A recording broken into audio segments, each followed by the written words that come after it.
It's another eBay unboxing. Let's see what kind of antique I got today.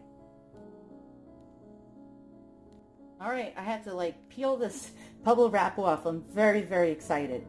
Awesome. So what this is another antique Victorian Mourning hair jewelry pocket watch chain and fob.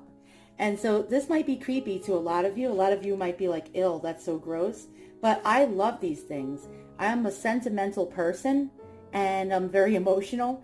And things like this really sort of make me feel like, wow, I want to honor the person and I want to actually keep their memory alive.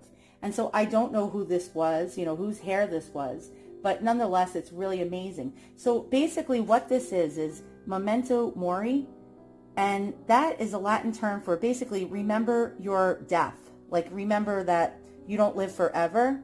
And it was some kind of loved one's way of remembering somebody that passed away. So in the Victorian time frame, this became very popular. Now they did make hair jewelry in the Middle Ages, but it really, really, really became very, very popular and exploded in popularity sometime in the 1860s when Queen Victoria's beloved husband, Prince Albert, died in 1861, basically from typhoid fever.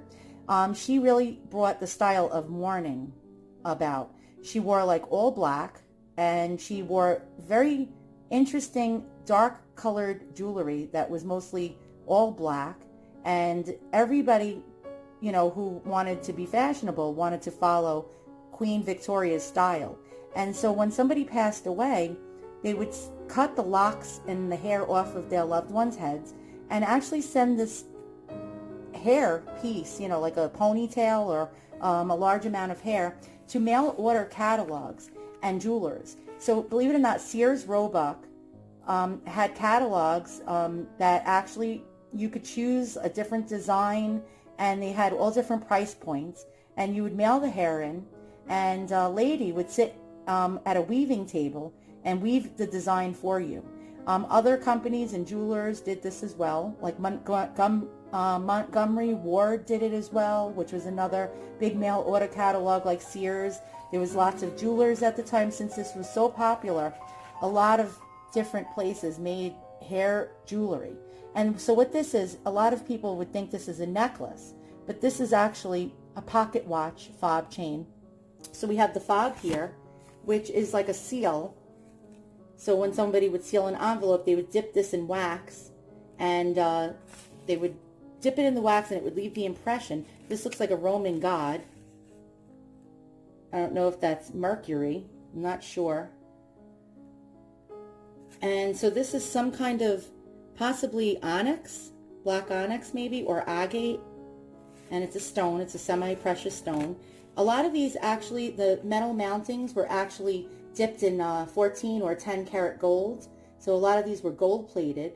This is a design, I forgot how to pronounce it. It's some kind of French design, a panier de taille, I believe that's called. So it was basically enamel that was carved, and then some kind of paint would be dipped into it to give it that look. And that's really cool. And then look at the acanthus leaves on the fob. It adorns the whole piece. Then on the end you have the toggle. So the pocket watch, I believe, would be clipped to this loop here, and this toggle piece would go in a man's button on his vest, or actually ladies wore this as well from their waist. And I find this very, very interesting. Now let me show you the detail of the weaving. Let me just bring my lamp down here and show you in better resolution. And you can see how intricate and how well done this was for the time frame.